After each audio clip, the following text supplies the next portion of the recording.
Hello student, कैसे हैं आप सब लोग। आशा करते हैं कि आप बहुत अच्छे होंगे। Student, board exam class 10th के लिए सीबीएसई बोर्ड का ये रियल नंबर जो चैप्टर है, इसके जितने भी महत्वपूर्ण प्रश्न हैं, जितने भी इंपॉर्टेंट क्वेश्चन हैं, आज इसी वीडियो में सारे क्वेश्चन हम आपको कवर कराएंगे।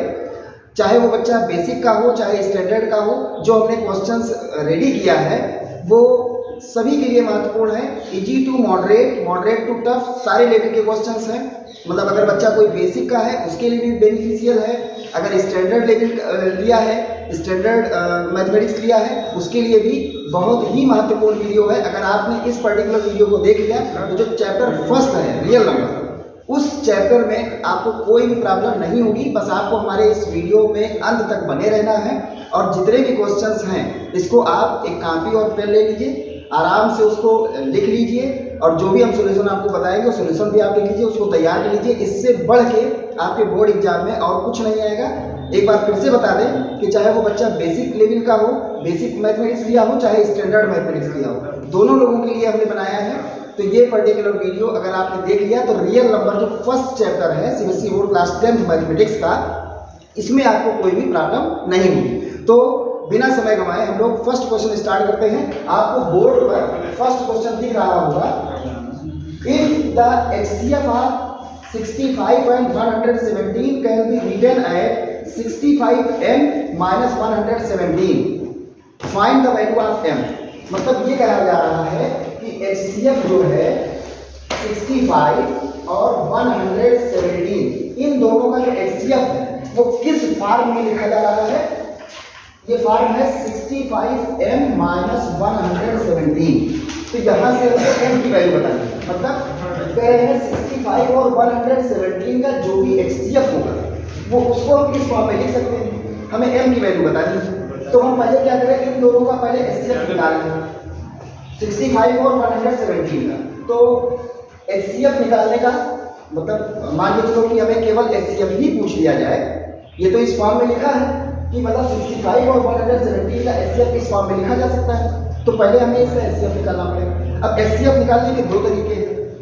हम डिवीजन मेथड बता रहे हैं आपको कि 65 को जो बड़ा नंबर है उसको अंदर लिख लें। अगर हम एचसीएफ निकाल रहे हैं बाई डिवीजन मेथड, तो जो बड़ा नंबर है उसको अंदर लिख लें और जो छोटा नंबर है उससे डिवाइड करें। तो कितना होगा, 65 बन जा 65, 2 5, फिर जाना जो रिमाइंडर आया है उसको हम क्या बना लेंगे, डिवीजन बना लेंगे, और जो हमारा डिवीजन है उसको हम क्या बना लेंगे, डिविडेंड बना लेंगे। इसको फिर करेंगे, कितना आएगा, और ये प्रोसेस हम करते रहेंगे। कब तक करते रहेंगे, जब तक हमारा रिमाइंडर 0 ना आ जाए। तो अब क्या हुआ, 13 रिमाइंडर बचा, 13 को हमने डिवीजन बना लिया 52। अब 13 4 जा 52, ये पूरा कैंसिल हो गया। मतलब इसका क्या आ गया, रिमाइंडर 0 आ गया। अगर रिमाइंडर जब 0 आ जाए उस टाइम पे किस नंबर से हम डिवाइड कर देते हैं, मतलब उस टाइम पे जो हमारा डिवीजन था वो क्या था, 13 था। तो इन दोनों का जो एचसीएफ होगा वो कितना होगा, 13 होगा। ठीक है, तो 65 और 117 का एचसीएफ भैया हमने निकाल लिया है, कितना आया, 13। तो अब 13 को हम किस फॉर्म में लिख सकते हैं, यही कहा जा रहा था कि 65 और 117 का जो एचसीएफ है उसको इस फॉर्म में लिख सकते हैं। तो हमने पहले एचसीएफ निकाला, वो आया 13, उसको इस फॉर्म में लिख सकते हैं। यहाँ से m की वैल्यू निकालना। अब तो बड़ा आसान सा काम है, 13 117 इस साइड में जाएगा, प्लस हो जाएगा 65m 117 और 13 मिलके 130 और 65 से डिवाइड कर देंगे, इज इक्वल टू m। 65 में 65 इसका 2 टाइम्स, मींस m की वैल्यू जो पूछी जा रही थी, m की वैल्यू क्या होगी, 2 होगी। अब बेसिक और स्टैंडर्ड में अगर डिफरेंस देखा जाए, अब ये क्वेश्चन जो है वो स्टैंडर्ड लेवल का है। क्यों स्टैंडर्ड लेवल का है, इन्होंने डायरेक्ट एचसीएफ नहीं पूछा। एचसीएफ जब निकलेगा उसको इस फॉर्म में लिख सकते हैं, फिर यहाँ से m की वैल्यू पूछेंगे। तो ये स्टैंडर्ड लेवल का बन गया। अगर इसी चीज को उन्हें बेसिक मैथमेटिक्स में पूछना होता, बेसिक का क्वेश्चन पेपर अगर होता, तो वो डायरेक्टली क्या पूछ लेते, केवल 65 और 117 का एचसीएफ ही पूछ लेते। ठीक है, तो दोनों में बहुत खास अंतर नहीं है। उसी चीज को घुमा करके जब पूछते हैं तो वो स्टैंडर्ड में दे देते हैं, और बिल्कुल इजीएस्ट सा पूछ लेते हैं कि हाँ केवल 65 और 117 का एचसीएफ बता दूं, तो वो बेसिक में आ जाएगा। लेकिन आपको चाहे बेसिक हो चाहे स्टैंडर्ड हो, अगर आपको कॉन्सेप्ट क्लियर नहीं है, एचसीएफ एलसीएम निकालना नहीं आता है, तो फिर आपको प्रॉब्लम होगी, चाहे आप बेसिक लिए हो चाहे आप स्टैंडर्ड लिए हो। ठीक, तो ये क्वेश्चन नंबर फर्स्ट का आंसर m की वैल्यू कितनी आ गई 2। आइए हम लोग क्वेश्चन नंबर सेकंड देखते हैं।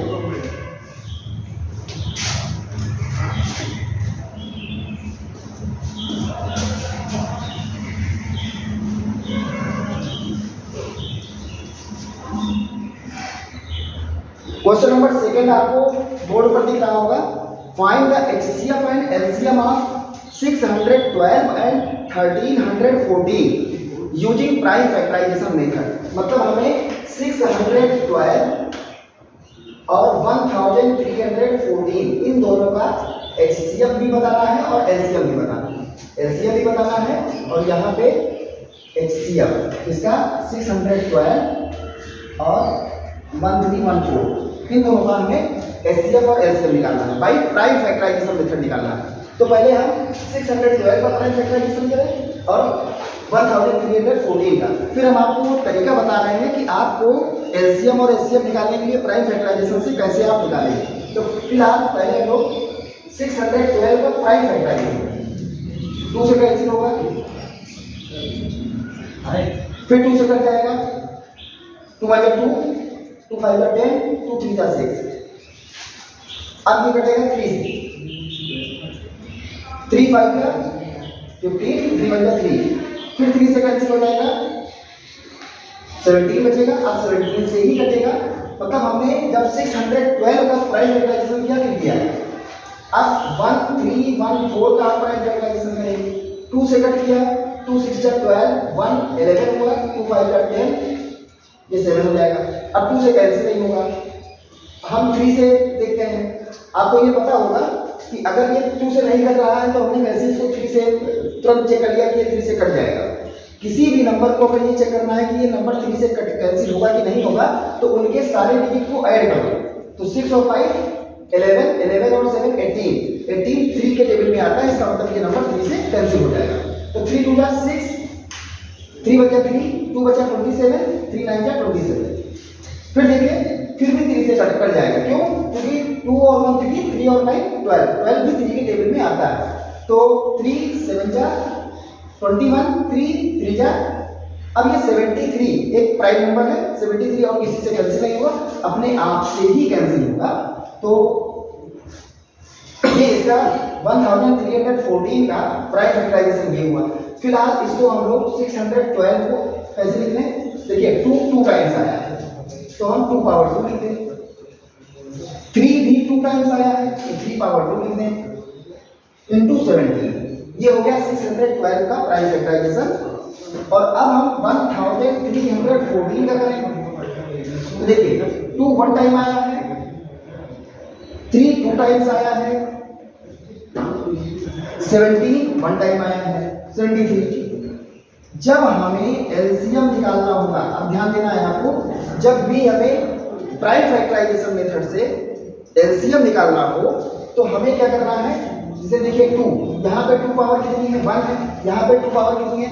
जब भी एलसीएम निकालना है तो जिसकी पावर बड़ी होगी उसको लिखना है, एचसीएफ जब निकालना है तो जिसकी पावर छोटी होगी उसको लिखना है। तो देखिए यहाँ पे 2 टाइम्स है, यहाँ पे 2 1 टाइम्स है, तो कौन सा लिखा जाएगा? एलसीएम में जिसकी पावर बड़ी है वो लिखना है। यहाँ पे देखो 3, यहाँ पे 2 टाइम्स है, यहाँ भी 2 टाइम्स है, तो दोनों बड़े हैं यहाँ पे, तो 3 पावर 2 हो जाएगा। अच्छा 17 यहाँ पे 1 टाइम है, यहाँ है ही नहीं, तो बड़ा कौन? 17। 73 यहाँ 1 टाइम है, यहाँ है ही नहीं, तो बड़ा कौन? 73। यहाँ मतलब पावर 1 है और यहाँ पे पावर 0 है ही नहीं, तो 0, तो बड़ा कौन? 17 पावर 1। और ऐसे ही यहाँ 73 1 टाइम है, यहाँ पे है ही नहीं, मतलब 73 पावर 0, तो बड़ा कौन है? 73। इनको आप मल्टीप्लाई कर लीजिएगा, जो भी मल्टीप्लाई करने पर आएगा वही इसका एलसीएम हो जाएगा। अब एचसीएफ की बात करें, एचसीएफ में भैया जिसकी पावर छोटी होती है उसको लिखते हैं, ये ध्यान रखना है। एलसीएम में जिसकी पावर बड़ी होगी उसको लिखा जाएगा और एचसीएफ में जिसकी पावर छोटी होगी उसको लिखा जाएगा। तो एचसीएफ देखो यहाँ पे 2 पावर 2 है, यहाँ पे 2 पावर 1 है, तो किसकी पावर छोटी? 2 पावर 1 की। 3 पावर 2 यहाँ भी, 3 पावर 2 यहाँ भी, अब दोनों इक्वल ही हैं तो दोनों अपने आप में छोटे भी हैं, दोनों अपने आप में बड़े भी हैं, तो हम 3 पावर 2 लिख लेंगे। अब इसमें देखिए 17 यहाँ पे पावर 1 है, मतलब 17 1 टाइम है, यहाँ है ही नहीं, मतलब 17 की पावर 0 है, तो छोटा कौन जो नहीं है, तो 17 पावर 0 मतलब लिखना ही नहीं है। और ऐसे ही 73 यहाँ पे 1 टाइम है, यहाँ है ही नहीं है, तो छोटा कौन जो नहीं है, तो उसको भी नहीं लिखना है। तो इसको मल्टीप्लाई कर लीजिएगा, कितना आएगा 2 पावर 1 का मतलब 2 और 2 पावर 3 मतलब 9, यानी कि 18 आ जाएगा। ठीक है, इसको आप मल्टीप्लाई कर लीजिएगा, जो भी इसका मल्टीप्लाई करने पर आएगा वो इसका एलसीएम बन जाएगा। तो आपको इस बात का विशेष ध्यान रखना है कि जब भी प्राइम फैक्टराइजेशन मेथड से एलसीएम या एचसीएफ पूछा जाए तो पहले आप प्राइम फैक्टराइज कर लें, और एलसीएम के लिए जिसकी पावर बड़ी होगी उसको लिखा जाएगा, और एचसीएफ में जिसकी पावर छोटी होगी उसको लिखा जाएगा। और अगर दोनों इक्वल ही हैं तो दोनों अपने आप में बड़े भी माना जाएगा और दोनों अपने आप में छोटे भी माना जाएगा। ठीक है, तो ये हो गया क्वेश्चन नंबर 2। आई थिंक आपको अच्छे से ये क्वेश्चन क्लियर हो गया होगा। अब हम लोग क्वेश्चन नंबर 3 की तरफ आगे बढ़ते हैं।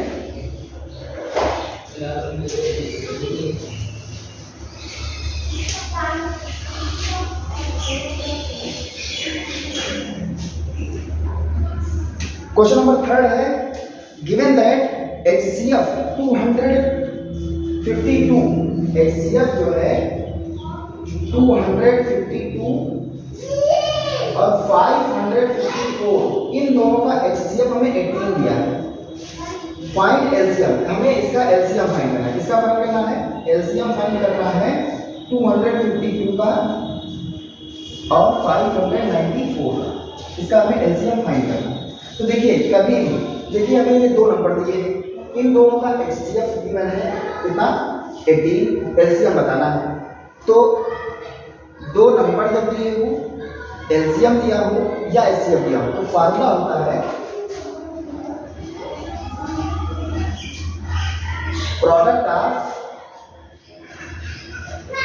Numbers is equal to LCM into HCF।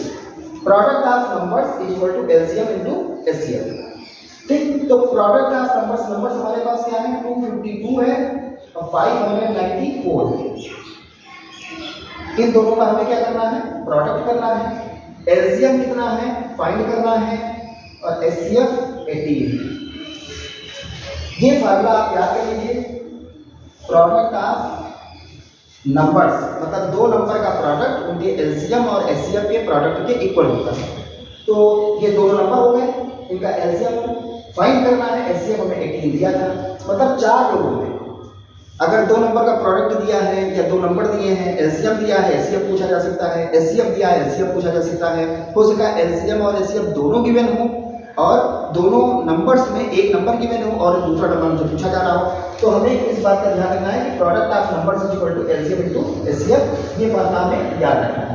तो अब 18 से डिवाइड कर दो, जो भी आएगा 252 इंटू 594 अपान में 18 is equal to LCM। Cancel किया जाए 2 से करेंगे तो 2 से 9, 2 2 जा 4, 2 9 जा 18, 2 7 जा 3 से कट करो, 3 3 जा 9, 3 से 8 जा 24 और 3 4 जा, फिर 3 से कट करो, 3 से कट होगा 3 2 जा 6 और 3 8 जा, यानी कि LCM जो होगा 297 इंटू 28। हमें 297 को 28 से मल्टीप्लाई कर दें तो वही हमारा LCM हो जाएगा। 297 को 28 से मल्टीप्लाई करें तो कितना हो जाएगा? 8 से 56, कैरी हुआ 5, 72 और 5 77, कैरी हुआ 7, 16 और 7 23, 14, ये 19 हो जाएगा, ये 5 हो जाएगा, 6 1 10 और 3 13, 7 और 8, यानी कि इसका जो LCM होगा 8316। तो इस तरह से क्वेश्चन पूछा जा सकता है कि प्रोडक्ट ऑफ नंबर मतलब 2 नंबर दिए हैं, प्रोडक्ट ऑफ नंबर उनके LCM और HCF के इक्वल होता है। ये फार्मूला आप नोट कर लें। इनमें से 4 चीजें हैं, प्रोडक्ट ऑफ नंबर मतलब 2 नंबर है, LCM है, HCF है। इन 4 में से कोई भी 3 चीज की वैल्यू हमको दिया होगा और चौथी चीज की जब वैल्यू पूछी जा रही होगी तो हम यही वाला फार्मूला अप्लाई कर देंगे। और चाहे एलसीएम पूछा जाए चाहे एचसीएफ पूछा जाए, हो सकता है एलसीएम एचसीएफ दोनों दिया हो, उन दोनों नंबर में से एक नंबर दिया हो दूसरा नंबर पूछा जा रहा हो, तभी हम यही फॉर्मूला अप्लाई करेंगे। ठीक है, तो इसका एलसीएम हो जाएगा 8360। ठीक है, आई होप कि ये क्वेश्चन आपको अच्छे से क्लियर हो गया होगा। अब हम एक बहुत महत्वपूर्ण प्रश्न बताने जा रहे हैं जिसमें अक्सर स्टूडेंट को प्रॉब्लम होती है कि उसमें कुछ लिखा नहीं होता है। इस क्वेश्चन में लिखा है कि इसका एलसीएम फाइंड करना है, तब तो कोई प्रॉब्लम नहीं है। लेकिन क्वेश्चन में ये ना लिखा हो कि हमें एलसीएम फाइंड करना है कि एचसीएफ फाइंड करना है, तो हम कैसे जान पाएंगे कि किस पर्टिकुलर क्वेश्चन में एलसीएम निकाला जाए कि एचसीएफ निकाला जाए। क्वेश्चन आपको बोर्ड पर दिख रहा होगा, find the largest number which divides 129 and 545 leaving remainder 3 and 5 respectively।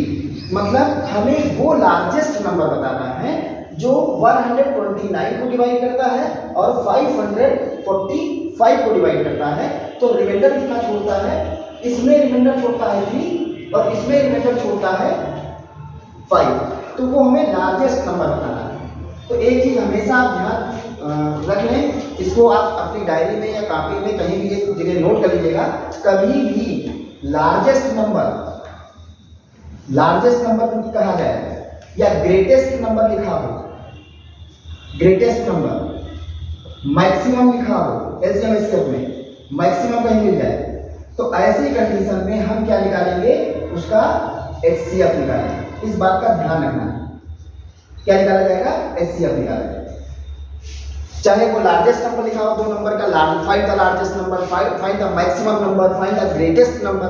तो जब largest number, greatest number, maximum number ये लिखा हो तो आपको क्या निकालना है, एचसीएफ निकालना है। और अगर लिखा हो लोवेस्ट नंबर, मिनिमम लिखा हो या स्मॉलेस्ट लिखा हो, स्मॉलेस्ट नंबर, ऐसी कंडीशन में हमको एलसीएम निकालना है। क्या निकालना है, एलसीएम। इस बात का विशेष ध्यान रखना है, कॉपी पे कहीं नोट कर लीजिएगा। लार्जेस्ट, मैक्सिमम, ग्रेटेस्ट, ये चीज अगर लिखी है एलसीएम एचसीएफ में तो हमें एचसीएफ निकालना है। लोवेस्ट लिखा है, मिनिमम लिखा है, स्मॉलेस्ट नंबर लिखा है तो हमें एलसीएम निकालना है। ठीक, तो फिलहाल इस क्वेश्चन में क्या कह रहे हैं, लार्जेस्ट नंबर, तो ये तो बात समझ में आ गई कि हमें एचसीएफ निकालना है। लेकिन एक बात और कह रहे हैं हमें वो लार्जेस्ट नंबर बताना है कि जब 129 को डिवाइड करता है तो 3 रिमाइंडर बचता है, और जब 545 को डिवाइड करता है तो 5 रिमाइंडर बचता है। तो रिमाइंडर बच रहा है ना, तो हम इस रिमाइंडर को अगर इस नंबर से क्या करते हैं, माइनस कर दें, 3 को इसमें से माइनस कर दें तो 126 आया। आप तो पूरा कट जाएगा भाई, जब 129 लिखा था तब हम उस नंबर से जब डिवाइड कर रहे तो 3 रिमाइंडर बच रहा था, अब हमने 3 क्या कर दिया, माइनस कर दिया, तो आपको पूरा 126 कट जाना चाहिए। ऐसे ही 545 में 5 रिमाइंडर बच रहा है, तो भाई 5 अगर माइनस कर देंगे हम, 5 अगर हम माइनस कर देंगे तो ये जो नंबर है ये पूरा कट जाना चाहिए। ठीक है, तो जब भी रिमाइंडर बचने की बात करें तो जितना भी रिमाइंडर इन और इन केस में बच रहा है उसको क्या करते हैं आप, माइनस करते हैं, फिर आप उसका एचसीएफ निकालेंगे। ठीक है, तो अब हमें अल्टीमेटली एचसीएफ निकालना है 126 और 540, इन दोनों का हमें क्या निकालना है, एचसीएफ। इसमें कुछ कहा गया नहीं है कि हमें प्राइम फैक्टराइजेशन से करना है कि डिवीजन मेथड से करना है, तो जो हमारी मर्जी होगी, जो हमें अच्छा लगेगा उसी से करेंगे। तो फिलहाल हम लोग इसको किससे करते हैं, हम प्राइम फैक्टराइजेशन से इसको कर दे रहे हैं। 126 ठीक है, 2 से कैंसिल होगा तो 63 बचेगा, 2 से जाएगा नहीं, 3 से कट होगा 21, फिर 3 से होगा 7, फिर 7 से होगा 1। ऐसे ही 540 जब 2 से कट होगा तो 2 जा 4, 2 7 जा, फिर 2 से होगा तो 135 बचेगा, फिर 3 से कैंसिल होगा तो 45 बचेगा, फिर 3 से कैंसिल होगा तो 15 बचेगा, फिर 3 से होगा तो 5 बचेगा, फिर 5 से होगा तो 1 बचेगा। अब इसको हम लोग पहले लिख लें। देखिए 126 को कितना लिख सकते हैं, 2 अकेला है, 3 2 टाइम्स है इंटू 7। यहाँ पे देखें 540, देखिए 2 टाइम्स है तो 2 पावर 2 हो गया, 3 टाइम्स है तो 3 पावर 3 हो गया, और 5 हमने अभी थोड़ी देर पहले आपको बताया है कि जब भी एचसीएफ निकालना है तो जिसकी पावर छोटी होगी उसको लिखिए। देखिए यहाँ पे 2 पावर 1 है, यहाँ पे 2 पावर 2, इसकी छोटी है 2 पावर 1 तो 2 पावर 1 लिख दिया। यहाँ पे 3 पावर 2 है, यहाँ 3 पावर 3 है, तो किसकी पावर छोटी है? जिसकी छोटी है वो लिख दिया। अच्छा यहाँ ध्यान देना है कि यहाँ 7 है, यहाँ है ही नहीं मतलब 0, यहाँ पे 7 1 टाइम है, यहाँ 0 टाइम, तो 0 वाले लिखेंगे, 0 मतलब लिखना ही नहीं है। यहाँ पे 5 1 टाइम है, यहाँ है ही नहीं, तो उसको लिखना ही नहीं है। ठीक है, तो इन्हीं को मल्टीप्लाई कर ले, वही हमारा आंसर हो जाएगा। तो 2 इंटू 2 पावर 3 मतलब 9, यानी कि 18 आ जाएगा इसका HCF। ठीक है, तो इस बात का आपको ध्यान रखना है। ग्रेटेस्ट लार्जेस्ट मैक्सिमम लिखा है तो HCF निकालना है, और लोवेस्ट मिनिमम या स्मॉलेस्ट लिखा है तो आपको LCM निकालना है। ठीक है, अब इसमें रिमाइंडर बचने की बात किए थे, तो जो भी रिमाइंडर बच रहा है उसको पहले ही माइनस कर दे तो ये पूरा कट जाएगा। हमें HCF निकालना था, हमारी मर्जी, हम चाहे प्राइम फैक्टराइजेशन मेथड से करें, चाहे हम डिवीजन मेथड से करें। हमने इसको प्राइम फैक्टराइजेशन से ही कर दिया। अगर हम चाहते तो हम इसको डिवीजन मेथड से भी कर सकते थे, क्योंकि क्वेश्चन में पर्टिकुलर कहा नहीं गया। अगर कोई किसी क्वेश्चन में ये कह दिया जाए कि हमें जो इसका HCF निकालना है बाई प्राइम फैक्टराइजेशन, तब हम मजबूर हैं, हमें प्राइम फैक्टराइजेशन से ही करना पड़ेगा। अगर कह दिया जाए डिवीजन मेथड से करो तो हम डिवीजन से करेंगे, अदरवाइज हमारे पास चॉइस है, जिससे हमको अच्छा लगेगा उससे हम करेंगे। चाहे जिससे करें, आंसर तो हमारा फिलहाल इतना ही आना है। HCF इसका 18 आ गया।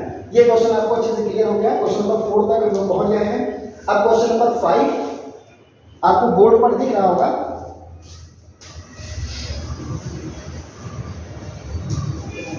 क्वेश्चन नंबर 5 एक बार आप लोग उससे पहले पढ़ लें। क्वेश्चन है 2 tank contain 504 and 735 litres of milk respectively. मतलब 2 टैंक हैं, एक टैंक में 504 लीटर मिल्क है और एक में है 735 litre milk. Find the maximum capacity of a container which can measure the milk of either tank and exact number of times. अब इस क्वेश्चन में ना हमसे ये कहा जा रहा है कि LCM निकालना है, ना HCF निकालना है। अल्टीमेटली ये कहा जा रहा है कि हमारे पास 2 टैंक हैं, एक टैंक में मिल्क कितना है 504 लीटर है और दूसरे टैंक में कितना मिल्क है 735 लीटर। ठीक है, अब उसके बाद कहे क्या रहे हैं, find the maximum capacity of container. Container की हमको मैक्सिमम कैपेसिटी, अभी हमने थोड़ी देर पहले आपको बताया है कि जहां पे आपको मैक्सिमम, लार्जेस्ट या मैक्सिमम लिखा हो, लार्जेस्ट लिखा हो, ग्रेटेस्ट लिखा हो, तो आपको क्या निकालना होता है? HCF निकालना है। तो हमें सिंपली इन दोनों का क्या निकाल देना है? HCF निकाल देना है। और इसमें रिमाइंडर बचने की कोई बात करे नहीं है, तो हमें माइनस वाइनस कुछ करना नहीं है, हमें इजीली इसका क्या निकाल देना है? HCF निकाल देना है। इन दोनों का क्या निकालना है? HCF। तो ये क्वेश्चन हम आपको एज अ होमवर्क दे रहे हैं कि ये क्वेश्चन, इस क्वेश्चन को आप सॉल्व करेंगे, चाहे आप प्राइम फैक्टराइजेशन मेथड से इसका HCF निकालें और चाहे डिवीजन मेथड से इसका HCF निकालें। इसका HCF आप निकाल करके कमेंट बॉक्स में कमेंट करेंगे कि इसका आंसर क्या आएगा। ठीक है, ये क्वेश्चन हम आप लोगों को एज अ होमवर्क दे रहे हैं। ये होमवर्क है आपका। ठीक है, क्वेश्चन नंबर 5 आप सॉल्व करेंगे, फिर कमेंट करेंगे कि आपका आंसर क्या है। चाहे आप जिससे भी करना चाहें, प्राइम फैक्टराइजेशन से करना चाहें उससे कर लें, अदरवाइज आप डिवीजन मेथड से करना चाहते हैं तो उससे भी कर सकते हैं। अब क्वेश्चन नंबर 6 देखते हैं। ये क्वेश्चन दोनों लोगों के, चाहे बेसिक का स्टूडेंट हो चाहे स्टैंडर्ड का, ये दोनों कैटेगरी के स्टूडेंट के लिए बहुत महत्वपूर्ण प्रश्न है। कह रहे हैं 2 positive integers A and B can be written as, A को लिख सकते हैं x पावर 3 y पावर 2 और B कह रहे हैं x y power 3 where x and y are prime numbers. x और y क्या है? प्राइम नंबर है। हमें इसका LCM भी बताना है और HCF भी बताना है। ठीक है, तो अभी हमने थोड़ी देर पहले बताया था, बस नंबर्स में बताया था, और अभी हम जो बताने जा रहे हैं ये वेरिएबल फॉर्म में है। अभी हमने क्या बताया है, जब भी इस तरह से कोई नंबर लिखा हो, चाहे वेरिएबल के फॉर्म में हो चाहे नंबर हो, HCF निकालना होगा कि जिसकी पावर बड़ी होगी, जिसकी पावर छोटी होगी उसको लिखेंगे, और LCM अगर निकालना है तो जिसकी पावर बड़ी होगी उसको लिखेंगे। इस बात का ध्यान रखें। तो भाई यहाँ पे x कितनी बार है? 3 टाइम्स है, और यहाँ पे x कितनी बार है? 1 टाइम। HCF में पावर जिसकी छोटी हो, तो x पावर 3 और x पावर 1 में किसकी पावर छोटी है? x पावर 1 की। इसको लिख लिया। देखो y यहाँ 2 टाइम्स है, यहाँ y 3 टाइम्स है, किसकी पावर छोटी? इसकी पावर छोटी, y पावर 2। यही हमारा आंसर हो गया, x y स्क्वायर। एलसीएम में जिसकी पावर बड़ी होती है उसको लिखते हैं, तो x x पावर 3 है, x पावर 1 x पावर 3 लिखा जाएगा और y power 3 y power 2 y power 2 लिखा जाएगा। तो इसका HCF कितना आ गया x y स्क्वायर, LCM कितना आ गया x क्यूब y स्क्वायर। अच्छा, अब यही क्वेश्चन बेसिक और स्टैंडर्ड में केवल ये बेसिक का है तो बेसिक में इतनी बात पूछेंगे। अगर वो चाहे स्टैंडर्ड में थोड़ा इसका लेवल बढ़ा सकते हैं। क्या बढ़ा सकते हैं, हम इसमें नाम रख दें, जो इसका HCF आएगा उसको हम x पावर m, एक क्वेश्चन इस तरह से पूछा गया है लास्ट एग्जाम में, ऐसे लिख दिया जाए m, और इसको कह रहे हैं कि जो LCM आएगा उसको हम x पावर q और y पावर p के फॉर्म में लिख सकते हैं। Then find the value of p की वैल्यू बता दो। तो अब इन्होंने थोड़ा सा लेवल बढ़ा दिया, ठीक, एलसीएम एचसीएफ निकालना तो इजीली है, कोई प्रॉब्लम नहीं है, लेकिन इन्होंने लेवल क्या बढ़ाया कि हमें p की वैल्यू बताओ। तो भाई p की वैल्यू यहाँ से p कंपेयर कर लो y पावर 2, तो p की वैल्यू 2 हो जाएगी। अगर हमसे पूछा जाए m की वैल्यू बताओ, तो भाई m किसमें आ रहा है, भाई मतलब एचसीएफ में आ रहा है, इसकी पावर 1 है तो m की वैल्यू कितनी हो जाएगी 1 हो जाएगी। तो बेसिक स्टैंडर्ड में लेवल का अंतर होता है, क्वेश्चन वही पूछे जाएंगे, उसमें केवल डायरेक्ट जो वैल्यू पूछ ली जाएगी, उसमें वैल्यू पूछने के लिए डायरेक्ट नहीं पूछेंगे, घुमा करके पूछते हैं, तो वही स्टैंडर्ड हो जाता है। तो ये नहीं कि कोई भी कॉन्सेप्ट कोई बच्चा बेसिक का है तो ये सोच के चले कि हाँ भाई कॉन्सेप्ट तो क्लियर होना ही होना चाहिए, उसमें डायरेक्ट क्वेश्चन पूछ लेते हैं, उसमें घुमा करके क्वेश्चन पूछते हैं, इतना ही अंतर है, ठीक है। तो इसका फिलहाल जो आंसर आया वो क्या आया, HCF आया है x y स्क्वायर और LCM कितना आया है x क्यूब y स्क्वायर, ठीक है। आई होप कि ये क्वेश्चन आपको भी अच्छे से क्लियर हो गया होगा। अब एक बहुत ही धमाकेदार क्वेश्चन है, इसमें करना कुछ नहीं है, दिखने में ये जल्दी लगेगा आपको, बोर्ड पे आपको क्वेश्चन दिख रहा होगा, लगता है कि ये बहुत बड़ा क्वेश्चन है, लेकिन ये बहुत, इससे आसान कोई क्वेश्चन हो ही नहीं सकता। क्या लिखा है, find the number of zeros in the end of a number whose prime factorisation is, कितना है 2 power 2 into 5 power 3 power 2 into 17। अब क्वेश्चन की मतलब क्वेश्चन जानना क्या चाह रहा है, क्वेश्चन ये जानना चाह रहा है right the number of zeros, मतलब ये कह रहे हैं कि जब इसको मल्टीप्लाई करोगे तो जो नंबर हमारा बनेगा, जो भी नंबर हमारा बनेगा आफ्टर मल्टीप्लिकेशन, सबको मल्टीप्लाई करोगे, 2 पावर 2 मतलब 4, 5 पावर 3 मतलब 25, 3 पावर 2 मतलब 9, 17, सबको मल्टीप्लाई करोगे तो जो नंबर बनेंगे तो लास्ट से कितने जीरो आएंगे ये बताना है, जीरो कितने आएंगे, ठीक है। तो अब कोई बच्चा ना जानता हो, करना चाहे एग्जाम में तो उसकी मर्जी है, सबको मल्टीप्लाई कर लो, मल्टीप्लाई करने के बाद देख लो भाई लास्ट में कितने जीरो आ रहे हैं, 2 जीरो आ रहे हैं कि 3 जीरो आ रहे हैं कि 1 जीरो आ रहा है कि 1 जीरो नहीं आ रहा है, ये तो अलग बात है, लेकिन हम आपको तरीका बताने जा रहे हैं कि आप देखते ही देखते उस चीज का आंसर बता सकते हैं कि इसमें नंबर ऑफ जीरोज कितने हैं। सिर्फ और सिर्फ 2 देखो, सिर्फ और सिर्फ 5 देखो, भाई यहाँ पे 2 लिखा है, यहाँ पे 5 लिखा है, 2 और 5 को देखते हैं, बाकी से हमारा कोई लेना देना है ही नहीं, इससे कोई मतलब ही नहीं होता है। जब भी ये पूछा जाए कि number of zero in the end of number of zero जब भी पूछा जाए फ्रॉम द एंड, तो हमें सिर्फ 2 की पावर को देखना है और 5 की पावर भी देखना है। भाई 2 की पावर कितनी है, 2 है, 5 पावर कितनी है, 3 है, किसकी पावर छोटी है, भाई 2 की पावर छोटी है तो उतने ही नंबर ऑफ जीरो, जिसकी पावर छोटी होगी उतने ही जीरोज बनेंगे, उतने ही जीरो कितने बनेंगे, इस 2 से मतलब नहीं है, इसकी पावर से मतलब है। 2 की पावर देखो, 5 की पावर देखो, जिसकी पावर छोटी होगी उतने ही नंबर ऑफ जीरोज बनेंगे। उसका रीजन क्या है, क्योंकि 10 कब आता है, 10 2 और 5 के मल्टीप्लिकेशन से आता है, तो सिर्फ 2 को देखा जाता है। भाई अगर हमें जीरो चाहिए तो जीरो के लिए क्या है, 2 होना चाहिए और 5 होना चाहिए, बाकी नंबर से हमारा कोई मतलब ही नहीं है, 2 होना चाहिए और 5 होना चाहिए। तो हम इसीलिए देखो 2 पावर 2 5 पावर 3, तो ध्यान क्या बात इस बात का रखना है, जिसकी पावर छोटी हो, भाई 2 पावर 2, इसकी पावर 2 है, इसकी पावर 3 है, इसकी पावर छोटी 2, तो बस वही 2 लिख दो, वही नंबर ऑफ जीरो है। बात क्लियर हो गई सबको। अब हम लोग नेक्स्ट क्वेश्चन की तरफ आगे बढ़ते हैं और इसमें हम लोग ये सीखेंगे कि टर्मिनेटिंग नॉन टर्मिनेटिंग होता क्या है और हम कैसे उसको फाइंड करते हैं कि हाँ ये जो लिखा हुआ है नंबर, जो भी रेशनल नंबर लिखा है वो टर्मिनेटिंग है कि नॉन टर्मिनेटिंग। तो इस क्वेश्चन को हम लोग ध्यान देते हैं। अगला क्वेश्चन आपको बोर्ड पे दिख रहा होगा, सो दैट 66/100 180 आएगा नॉन टर्मिनेटिंग रिपीटिंग रेशियो। हमें इसे क्या प्रूव करना है? Non terminating repeating. अब टर्मिनेटिंग और नॉन टर्मिनेटिंग हम कैसे प्रूव कर पाते हैं, इस बात को देखना है। बहुत ही आसान सा काम होता है। कभी भी आपको किसी भी रेशनल नंबर को टर्मिनेटिंग प्रूव करना हो या नॉन टर्मिनेटिंग प्रूव करना हो, काम एक ही करना होता है। वो हम अभी आपको तरीका बता रहे हैं। क्या देखना होता है? सबसे पहला काम होता है, जो भी रेशनल नंबर लिखा है उसको हम सिंपलेस्ट फॉर्म में कन्वर्ट करेंगे। ये बिल्कुल आप याद रखेंगे, जब भी आपको टर्मिनेटिंग या नॉन टर्मिनेटिंग प्रूव करना हो या दिखाना हो कि ये टर्मिनेटिंग है कि नॉन टर्मिनेटिंग है, तो पहला काम ये होता है कि इसको हम इजीएस्ट फॉर्म में यानी कि सिंपलेस्ट फॉर्म में कन्वर्ट करें। तो भाई पहले क्या करें? 6 से काट दो 11, 6 से काट दो 11/30, ठीक है। हमने इसको सिंपलेस्ट फॉर्म में कन्वर्ट कर दिया। सिंपलेस्ट फॉर्म में कन्वर्ट करने के बाद जो डिनोमिनेटर, न्यूमरेटर से हमारा कोई लेना देना नहीं। पहला काम सिंपलेस्ट फॉर्म में कन्वर्ट करो, फिर उसका डिनोमिनेटर देखो।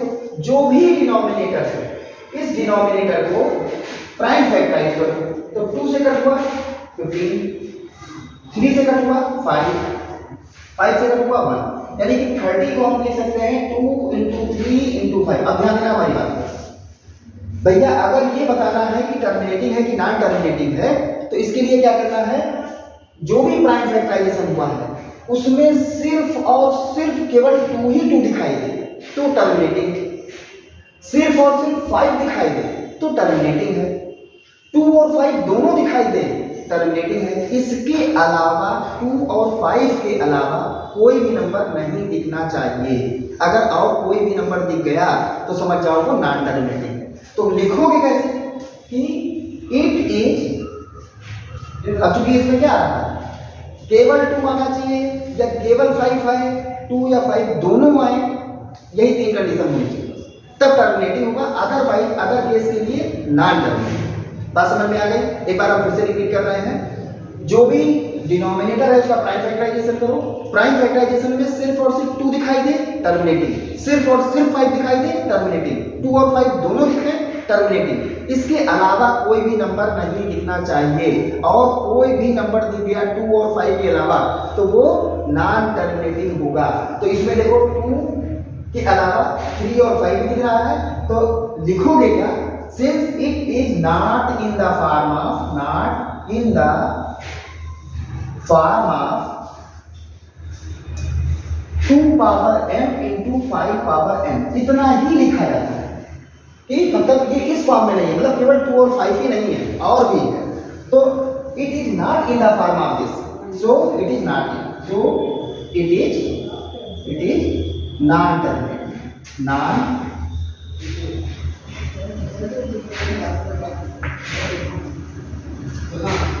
ये क्या है? नॉन टर्मिनेटिंग है। अगर सपोज करो केवल 2 ही 2 दिखाई देता है, या केवल 5 ही 5 दिखता, या 2 और 5 दोनों दिखते, तो लिख देते कि हाँ it is in the form of this, so it is terminating.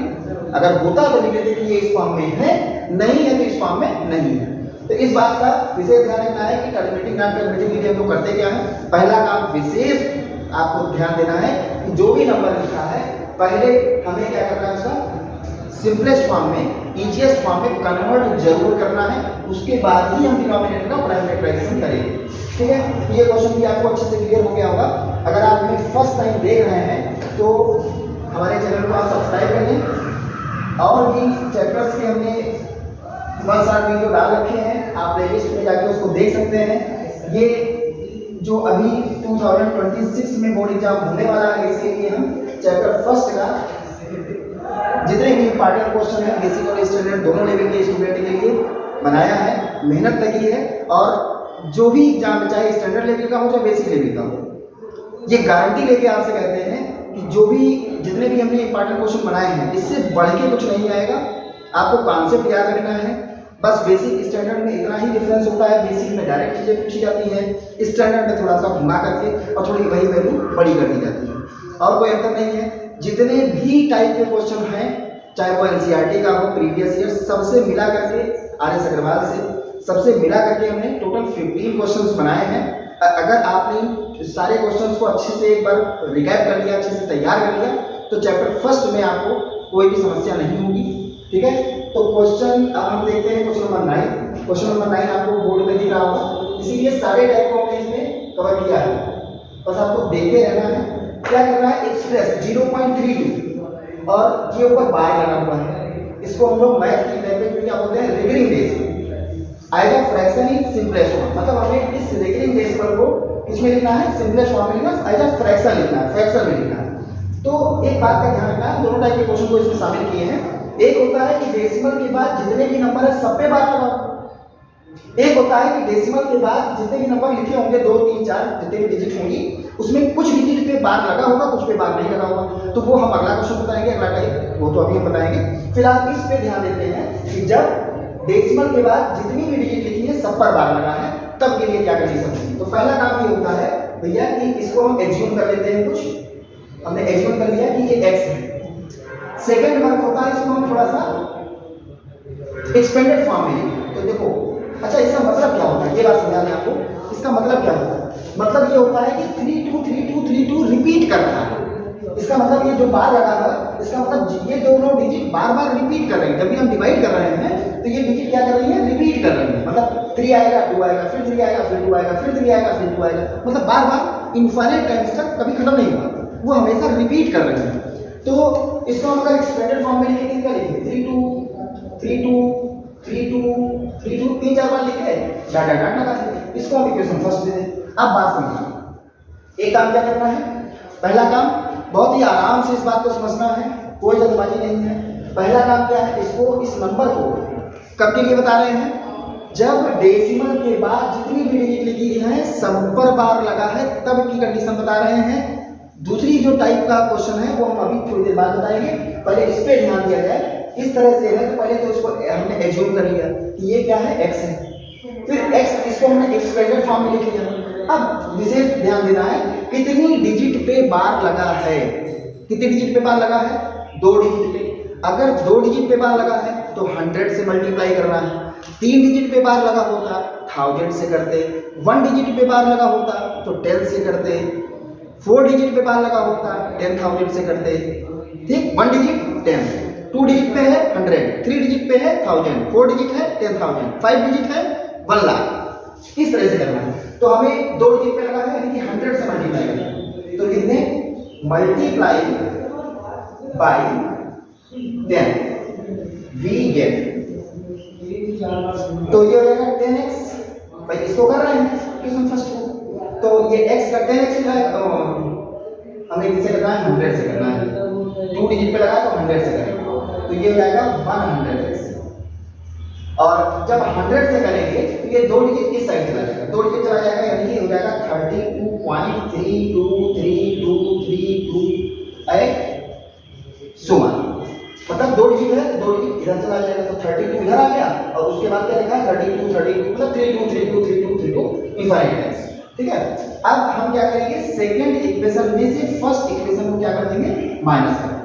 तो भाई लेफ्ट से लेफ्ट वाला माइनस होगा, राइट से राइट वाला माइनस होगा। 100x में से एक्स्ट्रा आएगा तो क्या बचेगा, 99x। और इनमें से जब ये जाएगा तो भाई डेसिमल के आगे जो भी लिखा है, इसमें भी डेसिमल के आगे वही लिखा है, तो डेसिमल से डेसिमल वाला पार्ट तो खत्म ही हो जाएगा। अब ये मत सोचना कि यहाँ तो 4 बार लिखा है, ये इनफाइनाइट टाइम्स है, ये भी इनफाइनाइट टाइम्स है, और सेम टू सेम है, तो ये डेसिमल से डेसिमल वाला खत्म ही हो जाएगा। 32 में से 0 गया तो 32 बच गया। अब इसको हम लिख सकते हैं 32/99। तो हमें इसको फ्रैक्शन में लिखना था, हमने इसको फ्रैक्शन में लिख दिया, ठीक है।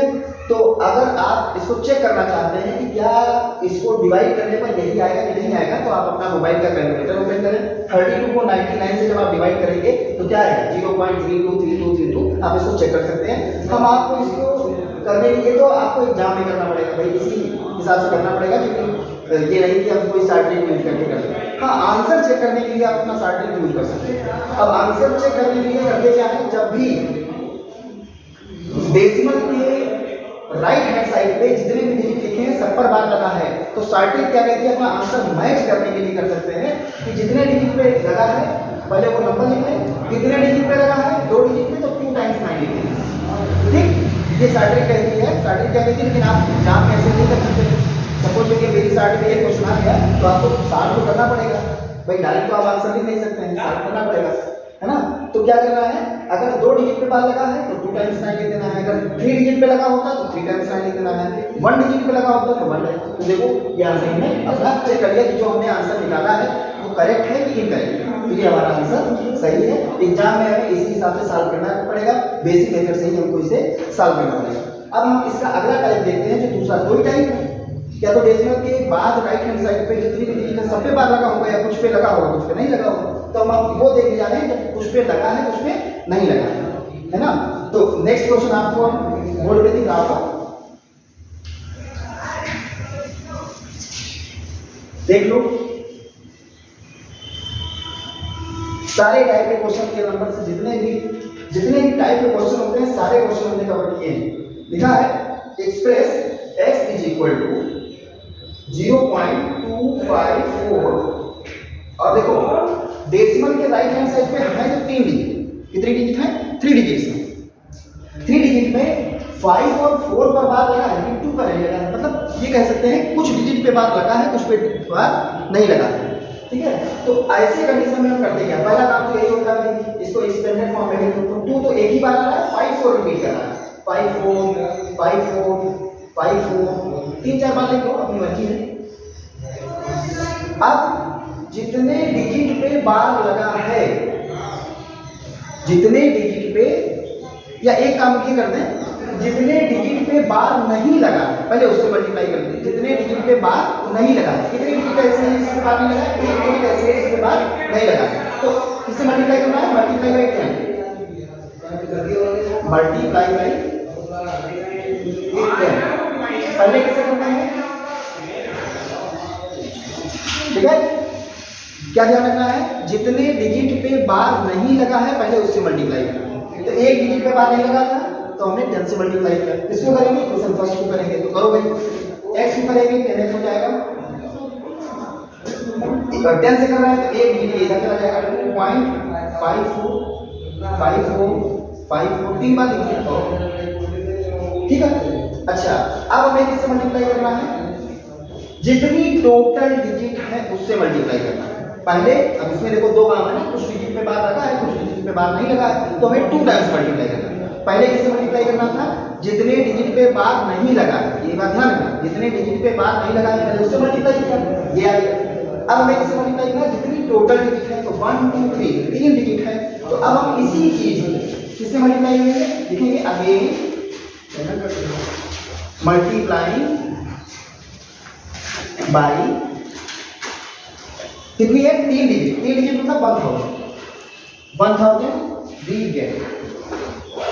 तो अब हम करेंगे भाई, हमारा क्वेश्चन तो यही है, क्वेश्चन आंसर फर्स्ट है, तो कितना हो जाएगा 1000 इज इक्वल टू, इसको करेंगे 3 डिजिट के बाद यहां पहुंच जाएगा, कितना हो जाएगा 254.545454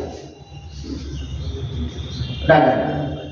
अब हम इक्वेशन थर्ड से इक्वेशन सेकंड को क्या कर देंगे, माइनस कर देंगे। तो इक्वेशन थर्ड में से अगर हम इक्वेशन सेकंड को जो माइनस करेंगे तो क्या होगा, 1000x में से 10x चला जाएगा तो 990x।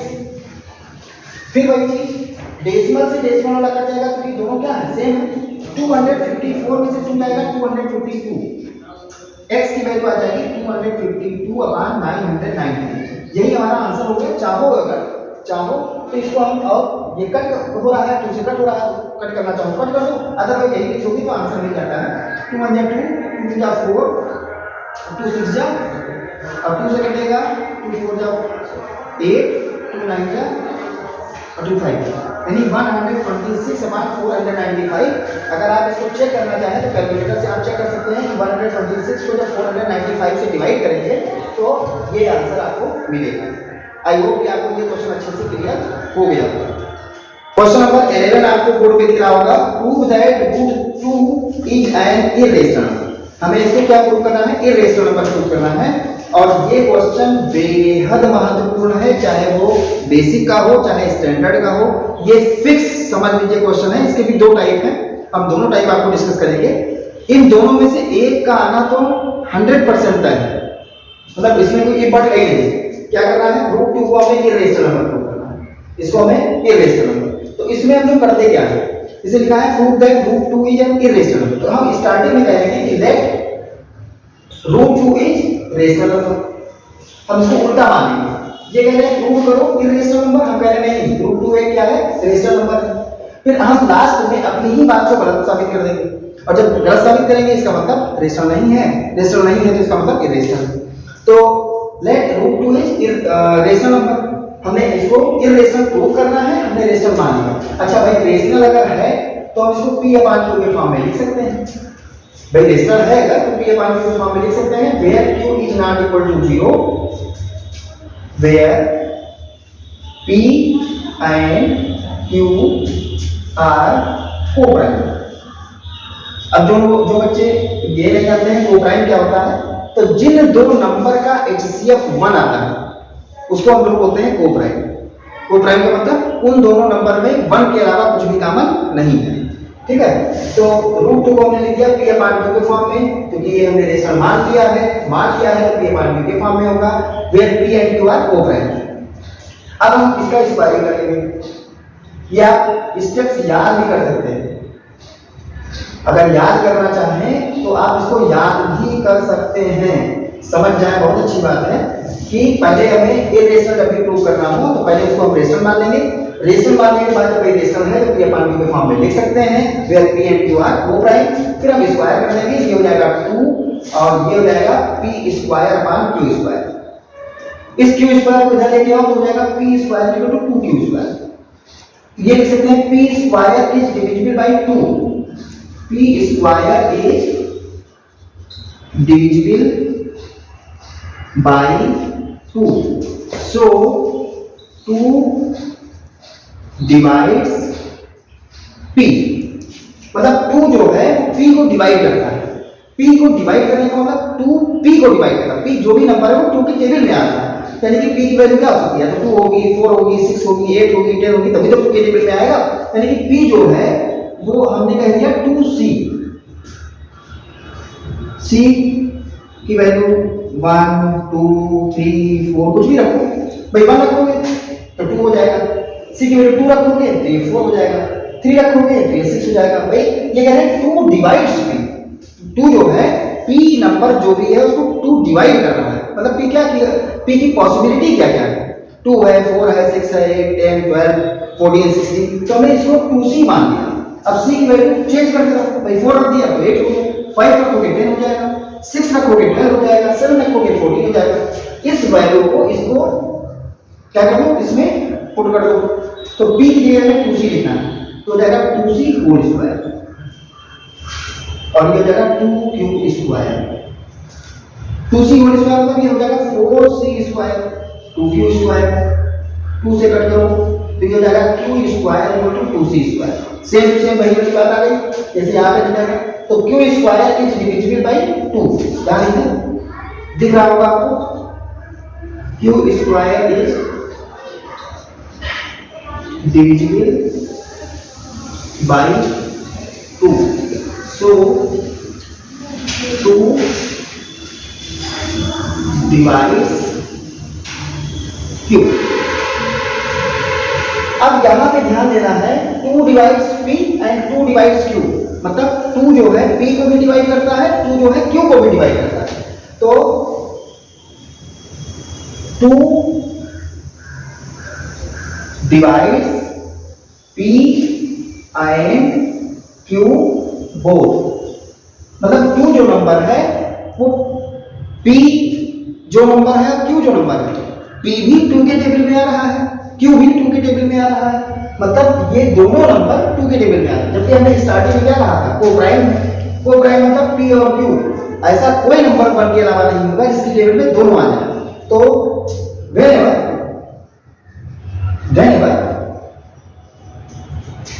p and q are co-prime,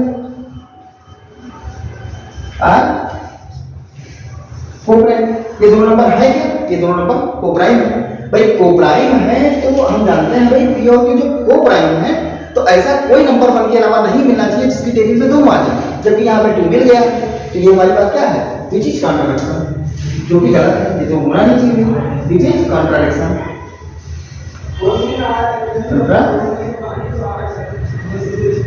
which is contradiction.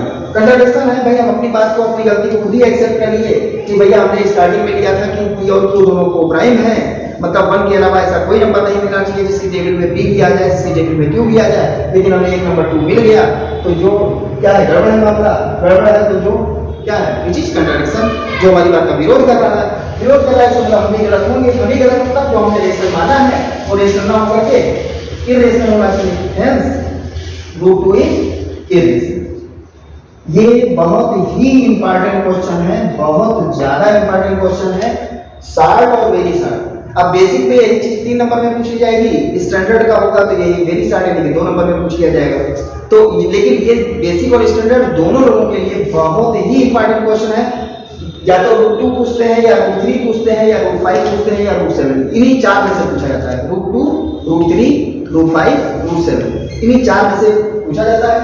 सबका सेम टू सेम होता है, चाहे रूट 3 का पूछेंगे, बस केवल डिजिट चेंज करते रहना है, काम वही करना है, स्टेप सब कुछ वही है कि भैया रेशनल प्रूफ करना है, ओके रेशनल प्रूफ करना है, रेशनल मान लो, ये मान के फॉर्म में लिख दो, स्क्वायरिंग कर दो, ये लाइन लिख दो कि भाई के स्क्वायर 2 के टेबल में आ रहा है, division bye 2, so 2 divides p, फिर अब p ऐसा नंबर है जो 2 के टेबल में आ रहा है, वहां से हमने q लिख दिया, दोनों नंबर 2 के टेबल में आ गए, दोनों नंबर आ गए, तो गुना नहीं चाहिए क्योंकि p और q दोनों क्या है, को-प्राइम है, को-प्राइम है, तो इसका मतलब ये मामला गड़बड़ है, विरोध कर रहा है हमारी बात का विरोध कर रहा है, इसका मतलब हमने इनको गलत माना होगा। स्टार्टिंग में हमने रेशनल मान दिया था, यही गड़बड़ किया था, इसका मतलब वो क्या है, एक इरेशनल नंबर। अब हम लोग देखते हैं क्वेश्चन नंबर 12, ये आसान सा क्वेश्चन है। अब आपको बोर्ड पे लिखना होगा, ये जब इस तरह से लिखा हो, जो बोर्ड पे क्वेश्चन आपको दिख रहा है, इस तरह से लिखा हो कि ये आसान सा क्वेश्चन, ये क्वेश्चन लेंदी होता है, जो अभी हमने आपको बताया है, ये क्वेश्चन में स्टेप्स ज्यादा है, लेकिन जो अगला क्वेश्चन है उसमें स्टेप ज्यादा नहीं लिखना है, बस 3 से 4 लाइनें लिखनी है आपको। देख लीजिए क्वेश्चन क्या है एक बार। अगर आप हमसे पहले से नहीं जुड़े हैं तो आप हमारे चैनल को सब्सक्राइब कर लें, और भी चैप्टर्स के हमने मंसात बना रखे हैं, आप हमारे प्लेलिस्ट में जाके देख सकते हैं। सीबीएसई, एनसीईआरटी क्लास 10 बहुत सारे चैप्टर्स की हमने मंसात वीडियो बना रखी है। जिन चैप्टर का भी हमने मंसात नहीं बनाया है वो आपको हम बहुत जल्द प्रोवाइड कर देंगे। फिलहाल ये चैप्टर फर्स्ट रियल नंबर के मंसात है, इसमें हर टाइप के, हर लेवल के क्वेश्चन है, बेसिक टू स्टैंडर्ड सबके लिए है। क्वेश्चन नंबर 12 आपको दिख रहा होगा, 3 + √7/5 इज एन इरेशनल नंबर। हमें ये प्रूव करना है कि ये इरेशनल नंबर है, और आगे हमें गिवन भी है, गिवन दैट √7 इज इरेशनल, हमें दिया है √7 इरेशनल। जब इस टाइप से मतलब √2, √3, √5, √7 के अलावा उसमें कुछ भी प्लस हो, या कुछ भी डिवाइड हो, या कुछ भी मल्टीप्लाई हो, तो समझ जाओ कि ये आसान सा वाला क्वेश्चन है। तो इसको हमें करना क्या है, वही काम करना है, स्टार्टिंग ऐसे करनी है, let this one is rational, इसको हमने रेशनल एज्यूम कर लिया, ठीक है, रेशनल एज्यूम कर लिया। भाई रेशनल है तो हम इसको p/q के फॉर्म में लिख सकते हैं, क्यों, इसको हम p/q के फॉर्म में लिख सकते हैं, ठीक है। इतना करने के बाद भाई हमारी बात को बहुत ही ध्यान से समझना है। इस बात को केवल √2 लिखा है कि prove that √2 is irrational, prove that √3 is irrational, prove that √5 is irrational, prove that √7 is irrational, तब तो भैया हमने जो पहला अभी इससे पहले क्वेश्चन जो किया है उसी टाइप से सॉल्व करना है। इसके अलावा √2, √3, √5, √7 के साथ में कुछ भी प्लस में हो, कुछ भी मल्टीप्लाई में हो, कुछ भी डिवाइड में हो, कुछ भी माइनस में हो, तो उसको हम लोग किस मेथड से करते हैं, आसान सा है, 3 से 4 लाइनें लिखनी है। सिर्फ पहला काम तो पहली लाइन वही लिखना है कि भैया आप इसको प्रूव करना है ये रेशनल, लेकिन हमने मान लिया कि भैया ये रेशनल है, फिर हम लास्ट में अपनी बात को गलत साबित कर देंगे। अब देखो करना क्या होता है, रेशनल है तो p/q के फॉर्म में लिख सकते हैं, आगे कुछ नहीं लिखना, बस इतना लिख दो q is not equal to 0, इतना लिख दो बस, बात बहुत वो नहीं लिखना where p and q are co-prime, ठीक है, कोई नीड नहीं। अब हमें काम करना होता है, जो भी चीज अंडर रूट में है, चाहे √2 हो, चाहे √3 हो, चाहे √5 हो, चाहे √7 हो, जो भी अंडर रूट, इसको हमें लेफ्ट रखना है, बाकी चीज को उधर पहुंचा देना है।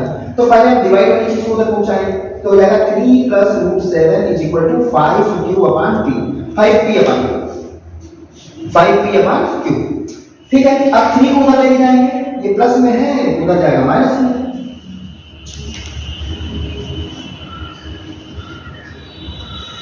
ये हो जाएगा √7, इसका एलसीएम ले लो तो 5 बार बार क्यू लिख रहे हैं 3q/q। अब बात समझो, ये मैंने लिख दिया, केवल हमने क्या कहा था, जो भी चीज रूट में उसको लेफ्ट में रखना है, बाकी चीज को उधर पहुंचा देना, हमने पहुंचा दिया।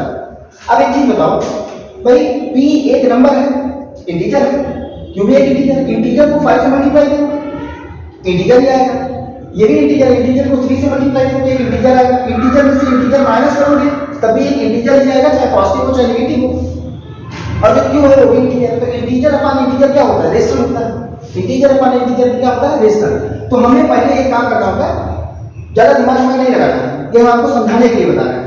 ये करना है, ऊपर वाली चीज को लिख दो ऐसे लिखो कि 5p - 3q अलग लिखा, एंड जो डिनोमिनेटर में लिखा है क्या लिखा है, q आर इंटीजर्स। जो भी आए हमारी बात समझ में आ रही है, लिखना है जो भी अंडर रूट में था उसको लेफ्ट साइड में, बाकी सबको धीरे धीरे करके उधर पहुंचा दे, थोड़ा सा सिंपलीफाई करो, एलसीएम निकालो। फिर जो ऊपर लिखा है ये लिखा, एंड जो नीचे लिखा है उसको लिखा, बोथ आर इंटीजर्स, मतलब this and this are integers. So इनका जो हम क्या करेंगे, इंटीजर अपॉन इंटीजर, तो ये क्या बन गया, एक रेशनल। क्या बन गया ये भाई, इंटीजर अपॉन इंटीजर मतलब क्या होता है, रेशनल होता है। इंटीजर अपॉन इंटीजर, और क्यों तो 0 के इक्वल है नहीं, अब ये नहीं कह सकते, ये मत सोचिएगा कि इंटीजर अपॉन इंटीजर केवल इंटीजर हो जाएगा तो रेशनल में डिफिनेशन नहीं होती है, p upon q where q is not equal to q is not equal to 0 ही लेके चले हैं, क्यों 0 के इक्वल नहीं है, या तो नेगेटिव है या पॉजिटिव है, तो ये रेशनल है। अच्छा, इधर वाला रेशनल है, और हमें क्वेश्चन में दिया है √7 whenever √7 is irrational। तो भाई जब राइट साइड वाला रेशनल है, लेफ्ट साइड वाला इरेशनल है, तो दोनों इक्वल कैसे हो सकते हैं भाई? इधर वाला कह रहा है रेशनल है, इस साइड वाला कह रहा है इरेशनल है, तो क्या इरेशनल रेशनल के इक्वल होगा? कभी नहीं होगा। तो which is contradiction, which is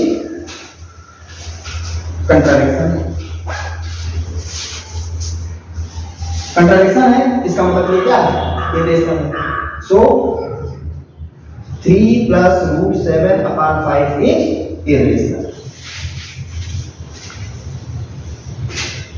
ये क्या है, इरेशनल। बात हमारी क्लियर है सबको? तो ये क्वेश्चन और इससे पहले वाला जो क्वेश्चन है, इन दोनों में से किसी एक का आना 99.99% तय है, चाहे वो बच्चा बेसिक का हो चाहे वो बच्चा स्टैंडर्ड का हो। अब हम लोग नेक्स्ट क्वेश्चन की तरफ आगे बढ़ते हैं, क्वेश्चन नंबर 30।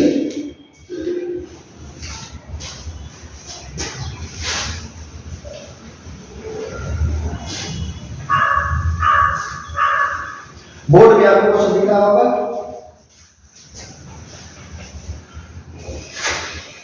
हर टाइप के क्वेश्चन हमने इसमें कवर किए हैं, सारे जितने भी इंपॉर्टेंट क्वेश्चन हैं, जितने भी टाइप के होते हैं, सारे क्वेश्चंस इसी में हैं। अगर आपने इनको थोड़ा सीरियस ले लिया तो समझ लीजिए फर्स्ट चैप्टर का आपका कल्याण कंफर्म है कि फर्स्ट चैप्टर से आपको कोई भी क्वेश्चन ऐसा नहीं होगा जो आप ना कर पाएंगे। इसको हमें क्या करना है, देखिए लिखा है write whether 2/45 + 3/20/2/5 on simplification gives an irrational number or rational number. मतलब करेंगे जब इसको सिंप्लीफाई करोगे तो रेशनल आएगा कि इरेशनल, तो भैया आप सिंप्लीफाई कर लें, चेक कर लें कि रेशनल आएगा कि इरेशनल आएगा। तो अब इस टाइप के क्वेश्चन को हम लोग सिंप्लीफाई करते कैसे हैं, तो भैया जो चीज अंडर रूट में है इसका प्राइम फैक्टराइजेशन, बस और कुछ नहीं करना, सिर्फ जो चीज अंडर रूट में है आप उसको प्राइम फैक्टराइज कर लें, काम खुद ब खुद आसान हो जाएगा। 45 को प्राइम फैक्टराइज करेंगे तो क्या आएगा, 3 आएगा, फिर 3 आएगा, फिर 5 आएगा। करके देख लेना, कर लीजिएगा इस तरह से, ऐसे कर लीजिएगा तो 3 15 हो जाएगा, फिर 3 5 हो जाएगा, फिर 5 1 हो जाएगा। ठीक है, हम थोड़ा 20 को कर रहे हैं, 2 × 2 × 5 आएगा, आप कर सकते हैं। अब 2 2 5 कितना है, 5 को प्राइम फैक्टराइज कर नहीं सकते हैं। अच्छा, जानते हैं अंडर रूट के अंदर कोई एक ही नंबर 2 बार लिखा होता तो 1 टाइम बाहर आ जाता, तो ये 3 2 टाइम्स लिखा है, 1 टाइम बाहर आएगा, 2 5 से, तो 3 × 2 6 हो जाएगा, 2 5 ये 5 रख लिया। ऐसे ही 2 2 टाइम्स लिखा है, ये बाहर आ जाएगा, एक बार आएगा, अब 3 पहले से 3 × 2 6 ये भी हो जाएगा। अच्छा ऐड करने में हम जानते हैं जब ये अंडर रूट में तो यहाँ भी अंडर रूट 5 है, यहाँ भी अंडर रूट 5, तभी दोनों ऐड होंगे। अगर यहाँ रूट 3 ये अगर दोनों ये अंडर रूट में जो भी लिखा है ये दोनों डिफरेंट होते तो ऐड नहीं कर पाते, लेकिन दोनों सेम है, रूट 5 ये भी है, रूट 5 ये भी है, तो हम ऐड कर पाएंगे। किसको ऐड करेंगे? 6 और 6 12 रूट 5 है अपॉन 2 रूट 5। तो ये रूट 5 से रूट 5 घटा दे, 2 से कटेगा 6 और 6 केवल 6 लिखा है तो 6 क्या है सब लोग जानते हो कि ये रेशनल नंबर। क्या है ये? Rational number. ठीक है, तो यही हमें बताना था कि आफ्टर सिंप्लीफिकेशन जो नंबर आएगा वो रेशनल आएगा कि इरेशनल आएगा। अब हम लोग क्वेश्चन नंबर 14 की तरफ पढ़ते हैं। ये भी क्वेश्चन पूछ लिया जाता है, ये भी क्वेश्चन पूछ लिया जाता है जो आपको बोर्ड पे दिख रहा होगा। आसान सा है, बहुत आसान सा। बस एक बात का आपको ध्यान रखना है, एक बात हमेशा आप जान लें, कोई भी दो नंबर चाहे कितना भी नजदीक हो चाहे कितना भी दूर हो, बहुत ही बिल्कुल क्लोजेस्ट हो, बहुत बिल्कुल पास पास में हो, फिर भी उन दोनों नंबर के बीच में इनफाइनाइट रेशनल नंबर होते हैं और इनफाइनाइट इरेशनल नंबर होते हैं। इस बात का आपको ध्यान रखना है।